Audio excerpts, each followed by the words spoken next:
Okay, I'm gonna make sure it works. Is it working? I'm gonna make sure it works on my phone. All right, tell me if it works. And then I need to move my mouse every once in a while, right? No, you don't. You don't? Sometimes. Yeah, sometimes. Sometimes? You probably should. Because I feel like Just take out the wire with this mouse and just sit right next to it. yeah, facts. It's like you have Is it working? Let me check.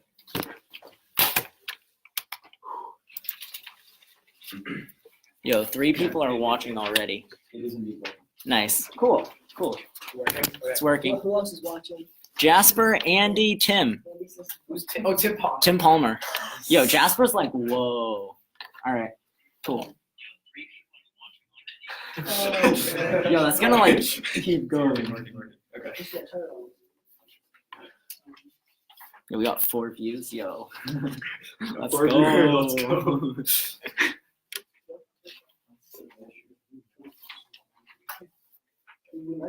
Yeah,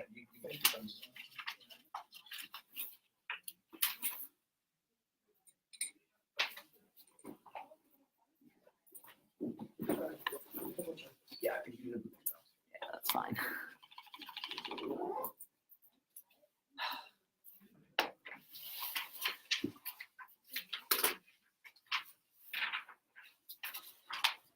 Does Tim know you're like? Yeah, Tim is. You guys can see him here. That's good. Yeah, we can see If we can give you 1 second. Camera angle's nice.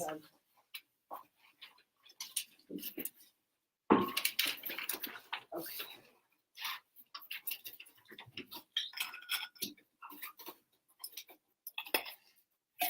How long's the lunch break? I'm not It made. wasn't really, just, you take lunch when Nova Sister Days. I might have to go to round soon. But the pizza is gone, so if you didn't have lunch yet, Just. you can buy some. With your computer or Nathan's? It'll be fine. It'll be fine. Everything's Nathan's computer. I don't have one. I'll just be late to round. It's no problem. It's the last round anyway. Okay, you're Sam from Wayland, Yes. and you go calm. Sam Goldstone, Con, first speaking for me. Is anybody not ready? That kind of begins to answer the question. Wayland negates. First off, we interpret that debaters should not be allowed to paraphrase evidence when first introducing it into the round. Problematically, our opponent's entire case is paraphrased.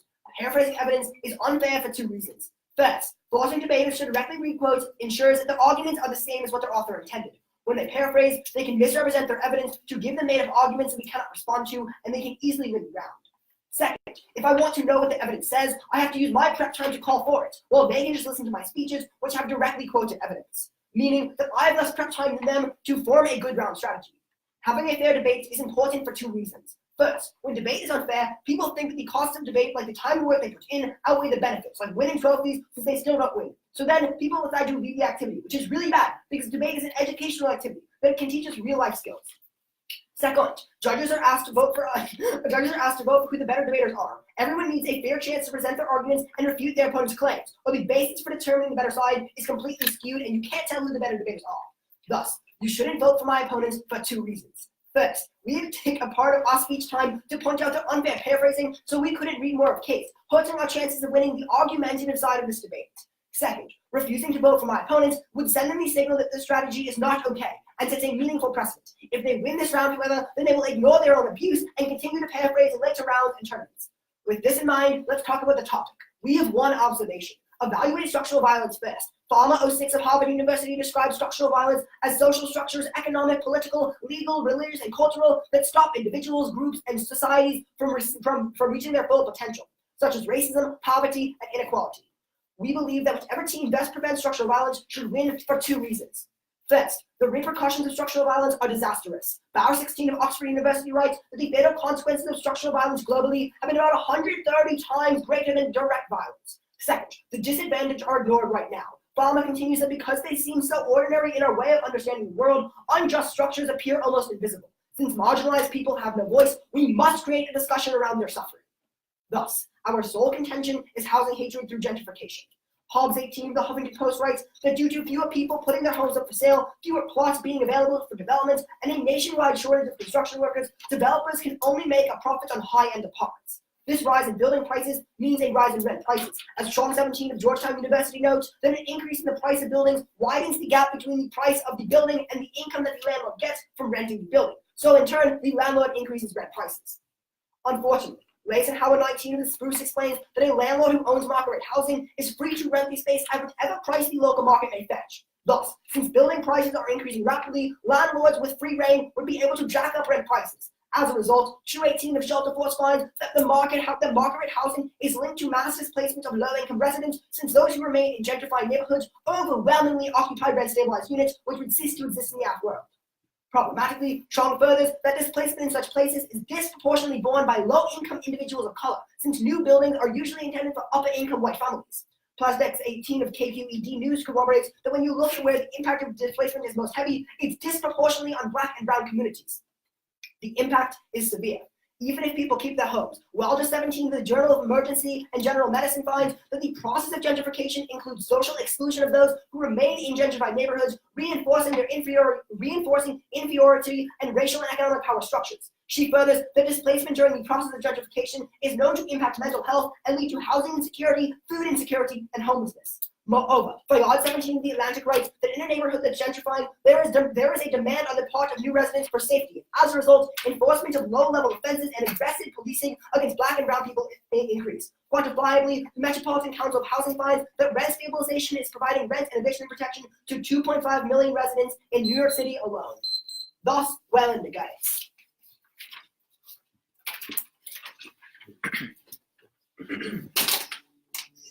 In our case, is in poem form. We all love some poetry. As long as it's in the soul, man.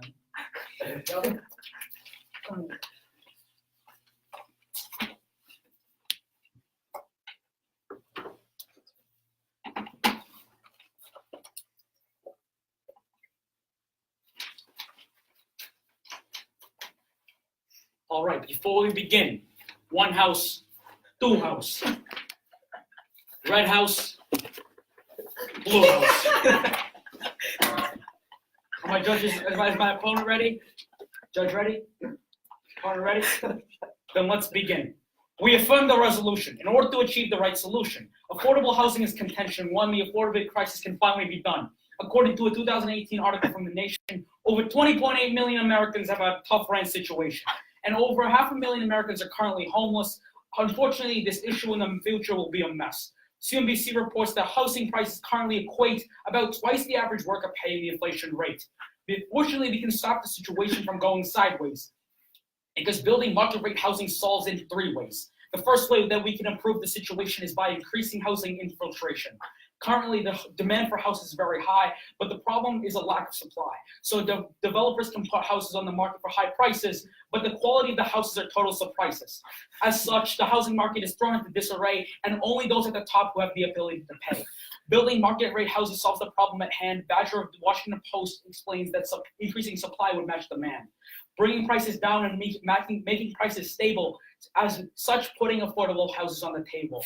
Bayer of Forbes explains that building houses at a faster rate cause older houses to lose value and depreciate. This phenomenon, filtration, allows housing to be gotten by opening up houses for those at the bottom. Rosendale of Syracuse says it's currently a slow transition, with houses having a 2% annual depreciation. By building more houses, we can make this number better. The method is already working, as concluded by Egger, who explains the creation of 45% of all affordable housing is through filtration effect. The second reason to build homes in the cities is to strengthen programs that provide subsidies. So right now, governments are attempting to implement specific plans, like a variety of housing regulations and subsidized programs. However, current programs fail to solve the issue at its core, but building market rate housing supports a successful encore. Market rate housing causes revenues to inflate, so developers can build houses below the market rate. Badger of the Washington Post indicates that more housing supply improves the ability of low-income individuals to utilize programs like housing vouchers, because of the decrease in competition for programs and more houses on lease. Weiner of Medium says that in order to expand government subsidized programs, the United States needs the number of market rate houses to increase, as these programs are essential to make homelessness decrease. Yentl of the NHC explains the benefit that vouchers give, as 2.2 million of the homeless have already gained a place to live. If you still need a reason, here's one more. Third is decreasing bidding wars. Due to the unaffordable housing prices for all, low-income home buyers are taking the fall. Because of high competition that's happening in the market between middle-income buyers and the low-income bracket. As the disaster, as Court Right of LAO reports, is that this competition has led to bidding wars, inflating the prices of houses that were previously cheap. So we need to affirm, allowing everyone to reap. The benefits for more houses, as explained by Chen of Berkeley, as lower competition increase affordability of housing in our country. Why do lower prices matter, the crowd asks? Don't fear. Now here are two key impacts. The first impact that I'm telling is increasing access to affordable dwellings. Kent of Market Watch explains that affirming prevents an increase in homelessness of 32%. As the NCH reports, owning a home is extremely key, as homelessness increases the chances of poverty. Even for those who already own a dwelling, moving to a cheaper homes can still be a blessing. CNBC says 12 million Americans spend 50% of all their household income on rent. Thus, by improving this dire rent situation, Americans can spend more on healthcare, insurance, and education. Second impact to our contention is the benefit of recession protection. Press of the CEI found that low supply prices to inflate, which was a major cause of the housing bubble in 2008. Press continues that areas with higher supply that met the demand were cushioned from the recession impacts because the bubble could not expand. By providing houses in urban areas, the U.S. can protect our strongest economic centers from recession effects. For all those reasons, we are proud to say that we strongly affirm the resolution today. I'll take a little prep time before comes in. Of course. All right, thank you. Start time, anytime. That's my bad. The first rap today. So,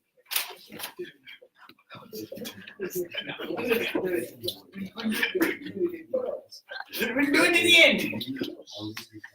I expect you to dance your of course, that was 8 pantomime, please. Are you ready, Charles? Okay, yeah, that was 8 seconds. Okay. I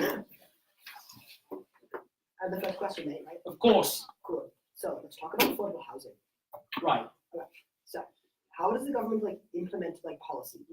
Especially talking about market housing. How does the government plan to promote it? Because that's in the resolution. How does the government promote market housing?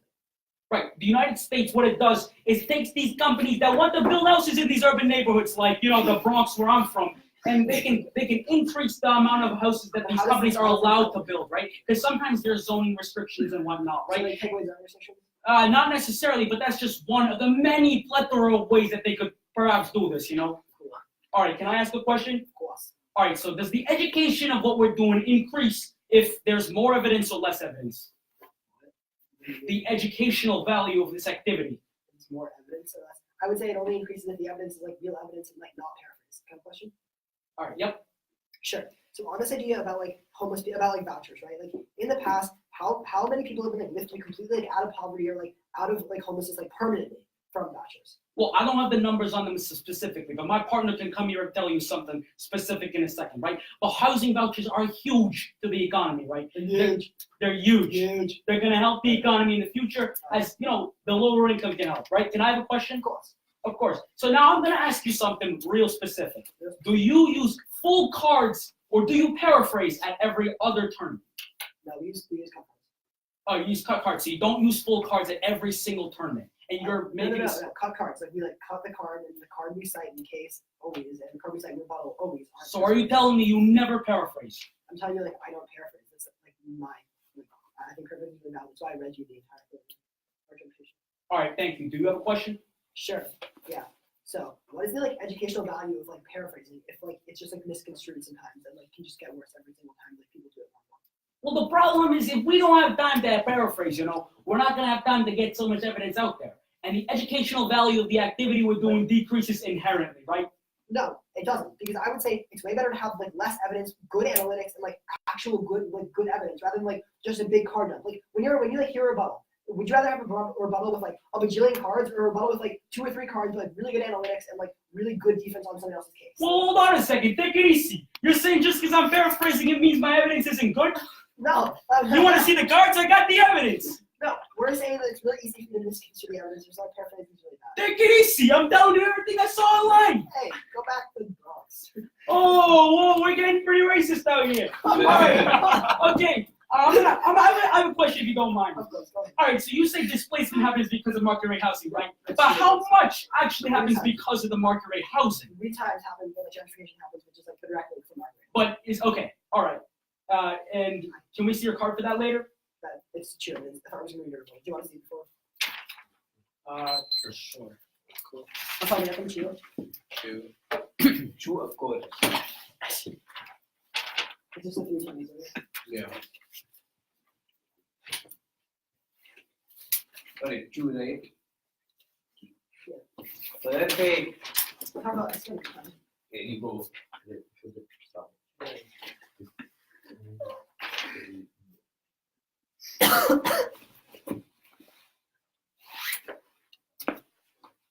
All right, thank you. That was 6 seconds of prep time. No problem, sir. That's the only prep time we used, or We have 14 seconds. we have 14 We're used. going to the thing. Take little God prep. Take little. Do whatever you please.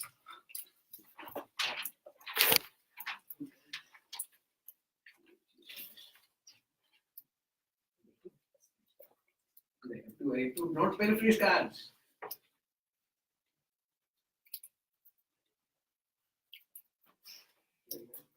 Yes, there you go. 24 seconds used.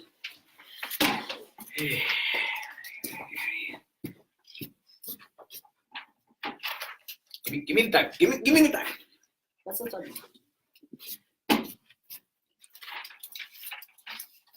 I'm going to start by talking about paraphrasing in structural violence. Everybody ready? Start on paraphrasing. Even if you give them every argument that they have listed in today's round, you still are not voting for them because all of the evidence they read to you in their case is completely paraphrased. The issue there is all of it is paraphrased, and you cannot vote off of it. It is completely misconstrued. We tell you this is bad for 2 reasons. The first really big reason why this is bad because it is paraphrased, and they can literally have made up arguments that we can't respond to because it's made up, and we don't have made up responses to made up arguments. So they automatically move around much more easily. But the second big reason why it's a big problem is because we have to call for their evidence because it's not directly quoted. Our evidence is directly quoted. So they have a lot more prep time because they don't have to use it calling for evidence. The reason why an unfair debate that is called for this is bad is because we tell you that when debate is unfair, people leave the activity, and that's incredibly terrible because debate is a great activity that we all love to partake in. It's very, very good. Then we tell you that the reason that voting them now will help make sure that the debate is more fair is because it's setting a future signal for them. They cannot continue to do this in future rounds because it's very, very bad to paraphrase. Then frame the round using our structural violence observation. What we tell you is that things like racism and poverty and income inequality are the biggest issues in America today. And if you don't solve for them, then it's going to be far worse. The Bowel evidence tells you that the impacts of these things are 130 times greater than the impacts of direct violence. So it's clearly the biggest impact on the round. Whichever team best solves for it is going to win the round. With that being said, let's go to their case. On their first contention about affordable housing, a bunch of issues. First, on this idea about increasing filtration and how poor people can get the houses that the rich people live behind. The first issue is that even if the value of the houses depreciates, there are still incredibly poor people living in inner city neighborhoods. They still can't buy houses that are depreciating a little bit in value because they still don't have the resources necessary to move into those neighborhoods. But the second issue is that these houses still cost a very large amount. Even if these poor people could move in, they would still never be able to access the house because it's A, very far away from where they're living, and B, they literally don't have any of the resources to move themselves to that new area. But then, on this issue of subsidies, we tell you that vouchers are not as effective in increasing the ability of people to get houses as actually having rent control. That's by definition a way for them to actually have a decreased rent that they can actually get access to. That's why the Metropolitan Housing Council evidence that we need to tell you that in New York City alone, 2.5 million people are protected by these housing vouchers. They tell you that on a national level, 2.2 million are protected, or we tell you 2.5 million people are protected in New York City alone by rent control. They tell you 2.2 million are protected in the nation by housing vouchers. Clearly, rent control is far more effective. But second of all, we would say that vouchers are not going to make up the difference if they lose their houses, because the Chong evidence tells you that they will be the first to be displaced. But then, let's go to their final impact of bidding wars. We say the competition necessarily increases once the poor people are pushed out of the market, because they can no longer actually get access to anything. Once they are pushed out of the market, the competition in the bidding wars will necessarily increase. But finally, overall on this idea of making sure that they're going to increase the supply, because if they're linked to all of their impacts, it's the reason they say they win the round. A bunch of issues. First, coming from Mark 15, who finds that empty homes currently outnumber the homeless 6-1. If that is true, then that means that the homeless will be able to access these houses right now, but the issue is the houses cost too much. That's why we're the only team that actually solves even a little bit, because we have some and control in their world, let people access the houses which are already built. The only issue is they can't afford them. But second of all, Painter 18 finds that there are 3 issues with the argument. First, the impact on the supply of housing is very, very small, but the benefits to the low-income population can be substantial. Overall, rent control is far more beneficial to people than it is maleficent. But second of all, price controls can actually spur an increase in supply. When housing developers have too much power in the market, they can maximize profits by raising rents on the apartments they already own. But if rent control limits that options, developers have to go to plan B if they want to make more money. They have to build more units. That's really critical, because that means that in our world, people have to build more units, but they can't afford them. The only world in which they can afford them is our world, because we're the only world in which people actually get access to them. But third of all, the study furthers that half of the increase in housing prices over the last decade can be attributed to industry consolidation. Industry consolidation doesn't go away in their world. You have your phone.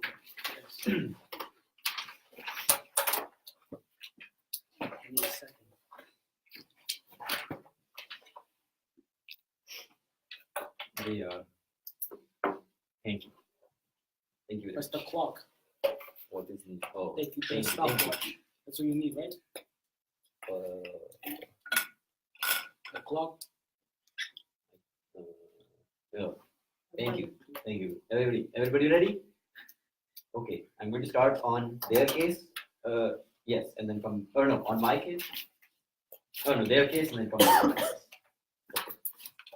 Let's start on this theory they're telling you about paraphrasing. They're saying that because we are using paraphrase cards, that is completely false. If they wanted to talk about paraphrasing and real evidence, they should have come up here and asked us before round if we wanted to show them our evidence. We are fully free to show them all our evidence as it is. They are just claiming that we are making up evidence, but that doesn't mean that we are. I would say that we have done a lot of research to come into evidence. But one of their reasons is that fairness is equal to education. But we would say that if you have to cut cards all the time, that actually harms the ability of education and debate, right? If you're reading lots of evidence and can actually get through all your arguments, then you're creating more education. You can get more arguments in, and you can have better structured arguments. But if you have to read all of the entire card's context, then you can't. The way that they are paraphrasing is they're not really paraphrasing they're just paraphrasing like one full sentence rather than paraphrasing this, or they're only reading one full sentence instead of paraphrasing it. We would say that education increases when you can read more sources and read more evidence and make sure that it is correct. That is very important. However, the way that they are paraphrasing cards, I would still have to card the card if I want to see the context, which means that they are not actually solving for fairness. They tell you that all the novice debaters are leaving the event because of this. But we are seeing that the event is growing, and that is because there are more new arguments that are attracting new debaters. But if we have to read a lot of paraphrase arguments, we decrease the educational value. That makes debate significantly worse and makes them come up, right? But then they say that if they have to take part of their speech time, but they did not ask us to call for cards beforehand. Then they wouldn't have had to run this theory either. And then they say that they want to create this precedent. But this is just a round 4 at Brandeis. Why would anyone make a decision on the entire circuit about how to use paraphrasing or cut cards just based off one round? It doesn't really make sense. They need to prove to you that this round can make a real big change and the theory is going to make a big change. In fact, I have hit them before, and they don't run this same theory every time. They're running it in this round for a specific purpose, whereas they don't always use it, which means that they clearly aren't fully behind this idea of paraphrasing theory. Now, on this idea of structural violence. We'll agree that we want to be helping the people who are poor and at the bottom and of different races the most. And that is why our case can actually solve back for all of this. Now, let's look at a lot of problems, right? They tell you that there's this issue with displacement, but that is not true. What Freeman of Columbia University tells you is that there's actually a 15% less probability that people will leave their homes if there's a gentrifying and other rich neighborhoods coming in. Think about it. If there is already 2 houses and then another house is built, that doesn't make the other 2 leave. In fact, people want to stay, and the reason is because gentrification is actually very good. And here are a few ways you can turn this entire argument. The first is that Meltzer tells you that it actually increases the economies in the area, which increases the number of jobs by 19%. That is very, very important because it's creating jobs in service industries, low-income industries for the people at the bottom. Then what the University of Colorado says is that they did an analysis of 15,000 neighborhoods and found that the people who are low-income African American, as compared to the white high-income white populations, were actually less likely to displace if there were more market rate housing. That means that this displacement actually gets decreased. But finally, this idea of gentrification is actually very good because Sumo tells you that it increases wages by 11% and pushes down 23% the poverty rate if you increase the gentrification in the area. That is very good. That's going to make the people in this area better. They tell you that there's like problems societally and there's more like violence and all of these things. But if you increase the wages and you increase the jobs for these people, they're able to pull themselves out of poverty and have better lives. Now, on our case, they say that there's this idea about rent control. The problem is that we don't have to, when we create these new houses, sure, they don't have rent control, but we will still have the same amount of affordable houses being created because those are government-funded, subsidized programs. They're putting money into this rent, into building more affordable houses with rent control, but at the same time, we can also produce more market rate houses, which are very good. Then they say that basically in bidding wars that empty houses are mostly of the higher and richer income. But what happens right now is that there are too many bidders for the same houses, which means that you're taking away the ability for people in the middle income to go for these houses. But now we are making the prices go down for the middle income as well. Ready for crossfire. Ready for crossfire.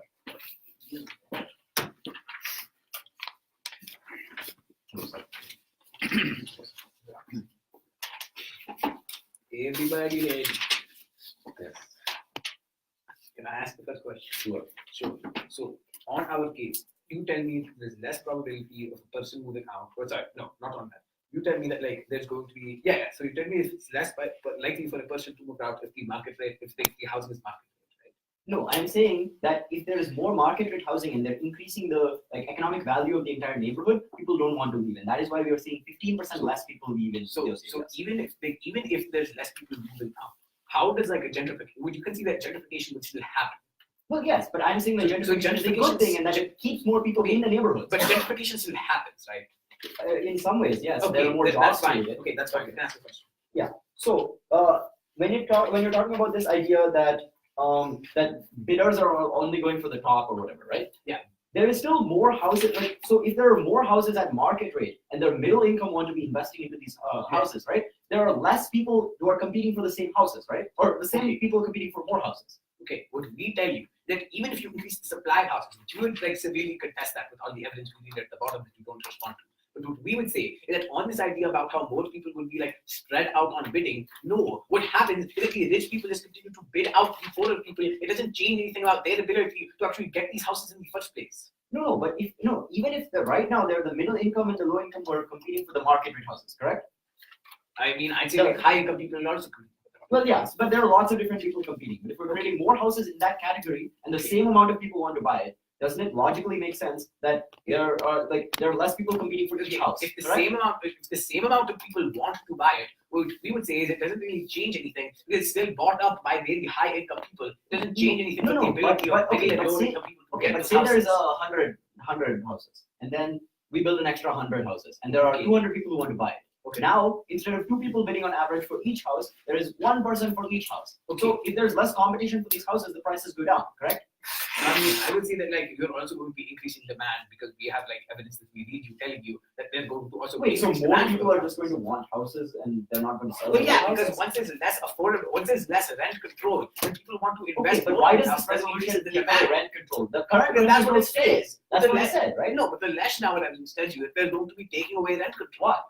We literally asked you in first crossfire, like, what is how would you actually go about like doing this resolution? And you say that the way you do this is by getting rid of rent control and promoting market and housing. No, that is not what he said. He instead said we can just build more houses in these areas. That makes sense, right? Rent control. Okay, we need to make a clarification. Rent control is a policy we have on certain houses. That means that these houses cannot have are like affordable, right? But there are also market rate houses. Probably most of the houses most people live in are affordable or market rate. What we say is that definitionally in urban neighborhoods, the vast majority Yes, of but the if you're houses building right new now. houses, we're not taking But away we the say rent you control take of away the the old rent houses. control. Like that's how you do No, it. you're building new houses. But then how do you have like your impacts?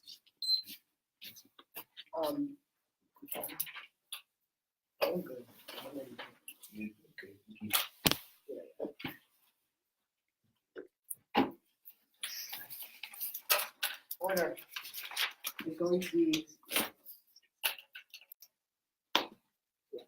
Okay. Order is going to start on our start on structural violence, talk about our case, and then go to their case, and then weigh in the end of the time. Okay. Try to start tonight, so speaking.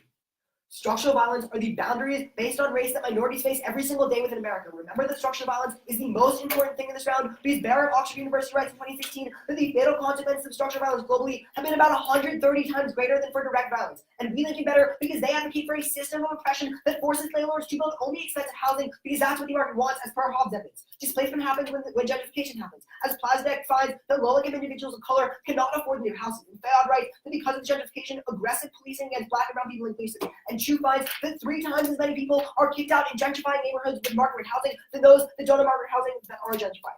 Let's go to their responses. First, they read this Freeman card saying there's like a less probability of people like moving out. The problem is that Freeman, their own author, concludes that classism still forces minorities out of the neighborhood. Insofar as that's true, displacement still happens. Second, they try to turn it by saying you like better the economy and you increase more jobs. 2 problems here. First, A, we would say these are jobs for the rich people who are like going in. They're not jobs for the poor people that are living there. And B, the poor people still can't afford it because even if they have like a little more money, they're still too poor. And the rich people drive the rent up like proportionally so much higher that the poor people still cannot afford housing. But thirdly, the Chu evidence which I read you that I just read you is really specific. Chu finds that 3 times as many people are kicked out with market rate housing when neighborhoods gentrify than without it. But then let's talk about our Wilder evidence and read at the bottom of the case. Wilder finds that gentrification, even if displacement doesn't happen, even if you don't get access to displacement, it doesn't matter because gentrification still leads to a social exclusion society where power structures are reinforced and racism exists in such a way that Wilder concludes that black minorities face aggressive policing a lot more. This is really important. But then let's go to their case. We said that rent control is going to be a lot better than any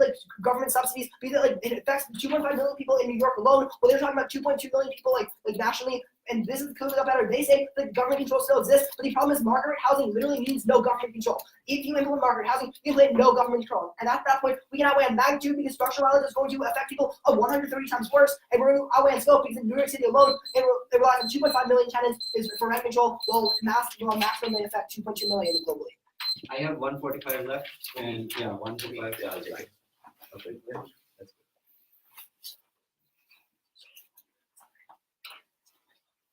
I don't care.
That was 1:15 of prep time.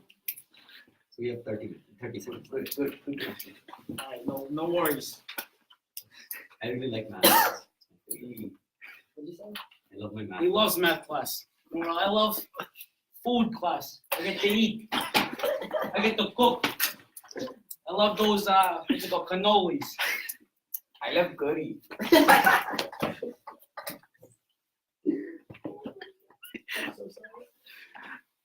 All right, is everyone ready?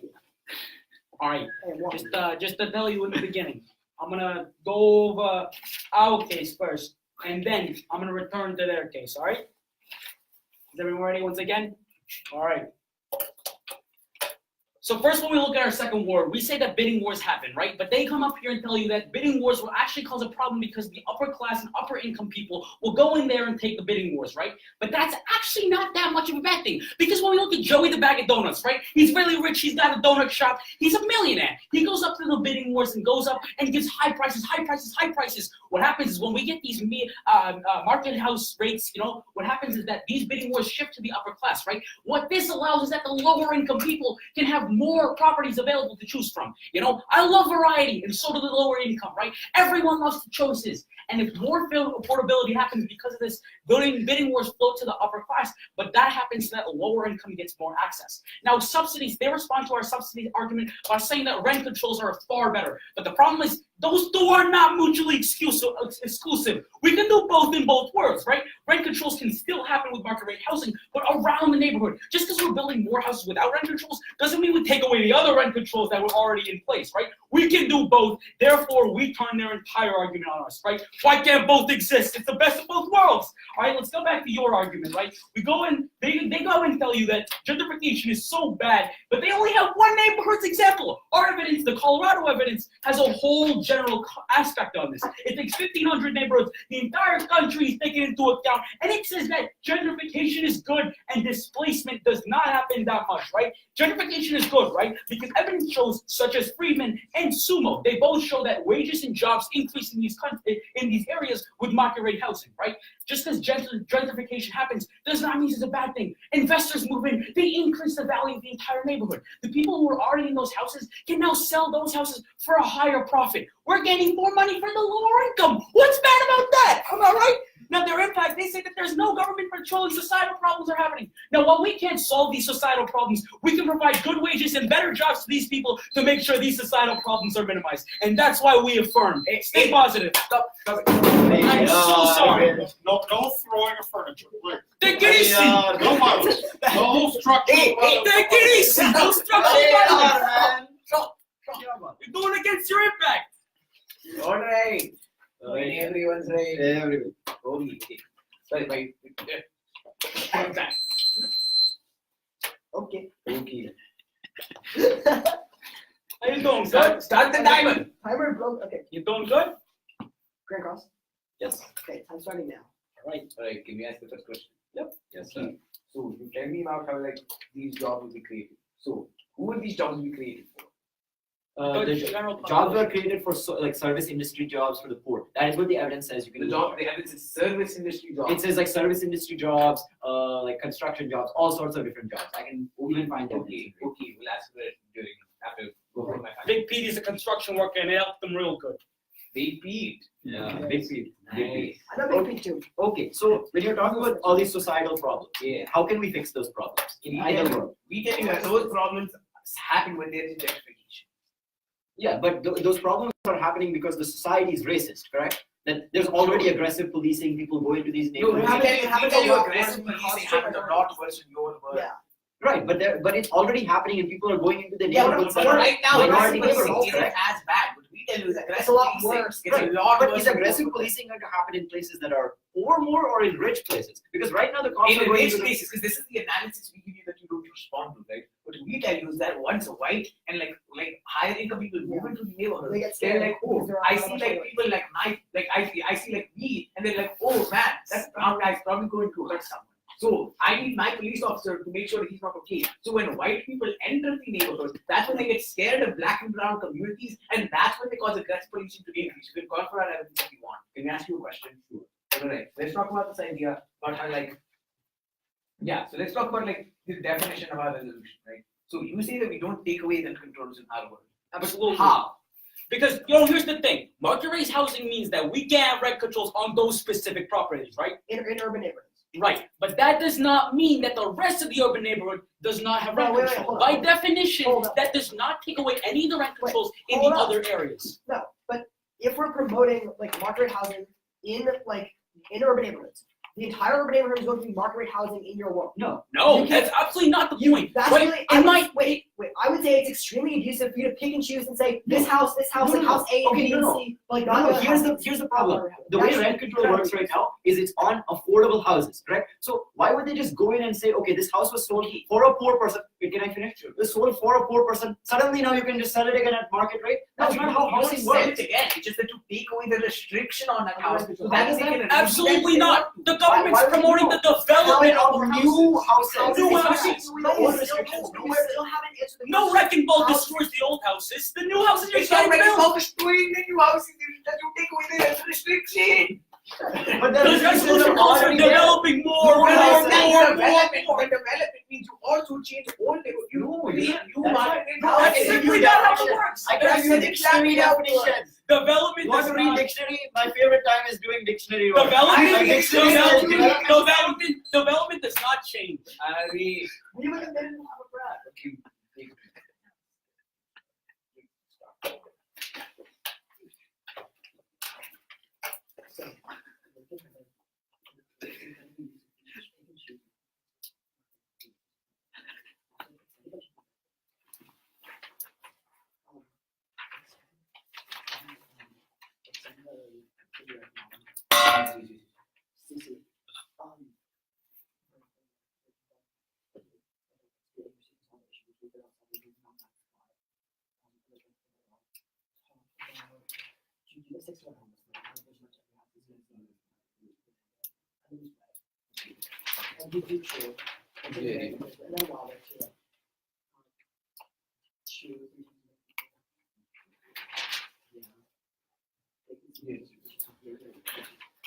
Actually, we have 30 seconds left. Can we see the service job? Okay, let me find.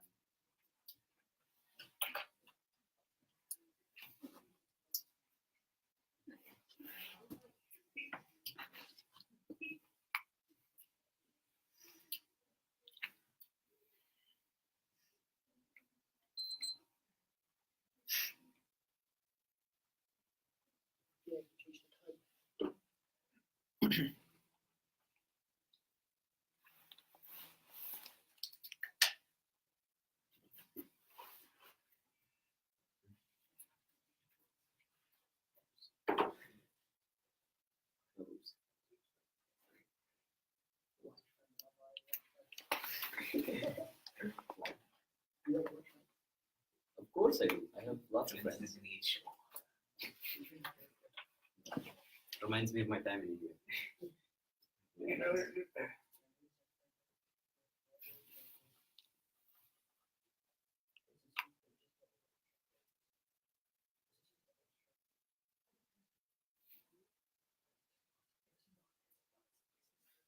That was how much? 21 seconds. We'll take the last 9 seconds.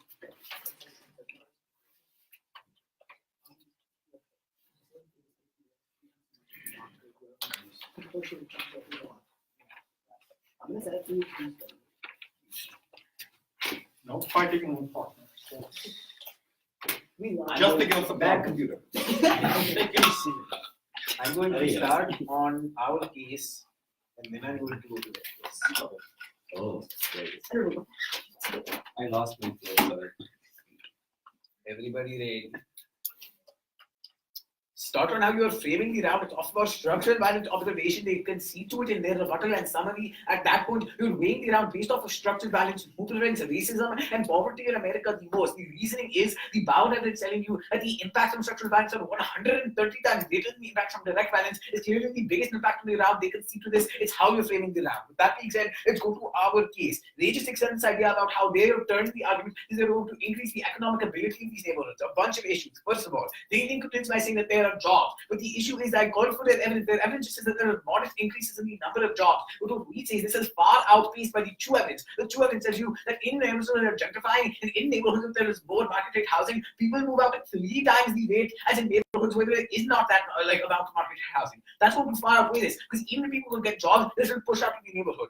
And the second big thing that they never respond to is the Wilder evidence. What the Wilder evidence tells you is that even if people stay in the area, even if they don't lose their houses, it's still really bad. They concede in their second crossfire that gentrification would still happen. And what I'll tell you is that even if people are still in the area, when white people move in, it reinforces social and economic structures that have existed for decades, that have exacerbated racism in America, and caused a racist society that is completely hinged on the idea that black and brown people are inferior and enforces all of these mental health issues and all of these big problems that happen there. Even if they win the turns, it's still really bad because these people are still disadvantaged. That's why the Fayad evidence tells you that there will still be aggressive policing in their world. We're still getting access to impacts with the Beck scheme for linking into structural violence. Let's go to their case. This entire thing is hinged on an idea that the current housing would go away. But what we tell you is that current housing would go away because development of market rate housing means that you create new market rate housing, and that also happens by getting rid of old market rate housing. That means that we're still going to get access to our impacts. Finally, on this idea of their warrants and their impacts, they never respond. All of this is hinged on the area supply will increase. 3 issues. First, Marx tells you that there are six empty houses for each one homeless person. Supply only exists. Second, on Patriot tells you there is no substantial difference in their world, and we will actually have the best increase to increase supply, so all their warrants go away too. Okay, we will run the rest of the time. Please.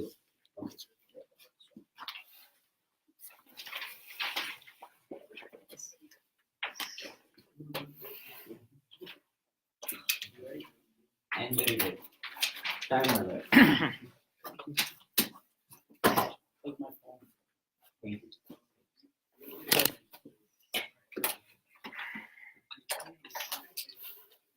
Everybody ready?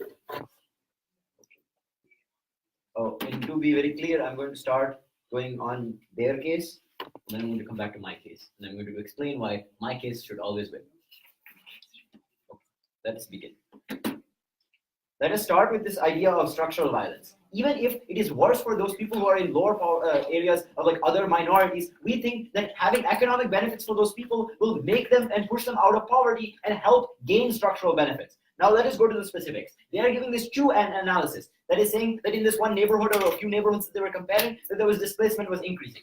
However, 15,000 is much, much more than whatever number their neighborhoods is. We have more neighborhoods. That is very important. This Colorado evidence is the best evidence. It says displacement actually decreases in gentrifying neighborhoods. And this is because the reason is explained by Freeman, who says that there is more incentive for people to stay. In fact, Freeman even says that these neighborhoods become more racially diverse as different races come in and create like all these different changes. That is very good. But they do not respond to two very important terms. The first is Sumo, who says that there's an 11% increase in wages, right? People who are at the bottom in these different industries need increases, need more money, so they're getting more increases in these wages. But the second is Meltzer, who says there is an increase in jobs by 19%. And those are going towards like service industries, low income, low wage jobs. That means that we can help pull these people out of poverty. That's going to be very important. Remember, their impact here is just this increase in racism. But we would say that the best way to solve for racism is to bring the classes together when it comes to economic benefits. When we start doing that, when we create more economic benefits for the people who are currently being marginalized, that is going to create better benefits. All right, they don't ever solve any benefits for their side, right? They're just saying racism is happening. We are the only ones who can pull people into a better class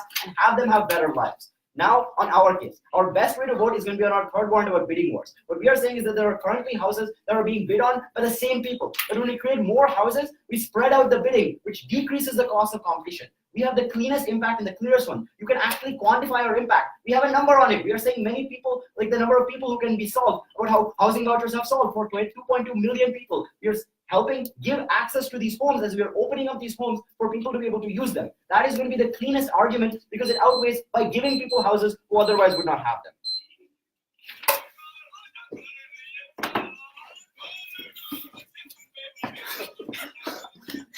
Dancing. Oh, Good job. Very good job. Very good out. Great job.